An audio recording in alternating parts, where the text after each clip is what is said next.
So, Disember 2024 hari tu, Trump dia cipta satu jawatan khas. Nama jawatan tu Caesar AI dan Crypto. Dan jawatan ni, siapa yang pegang jawatan ni, tujuan dia adalah untuk fix polisi berkenaan kripto dan juga AI di US.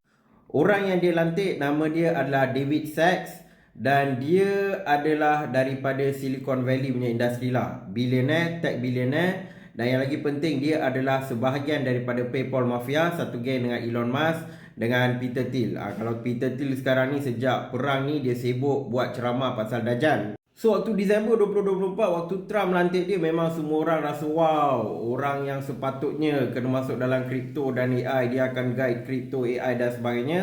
Dan sekarang dia dah letak jawatan atau lepaskan jawatan sebab tempoh 130 hari itu dah tamat.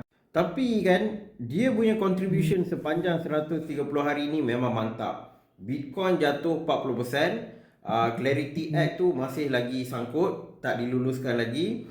Dan juga AI ni dia jadikan satu money game. So lepas Trump tengok dia punya kejayaan, Trump kata okey tak apa, kau lepas ni jadi advisory role untuk Council of Advisors on Science and Technology. So the moral of story kan, kalau you tengok orang-orang dari Wall Street, orang-orang dari Silicon Valley, bukan sebab diorang pandai buat kerja. Diorang ada satu benda yang diorang pandai.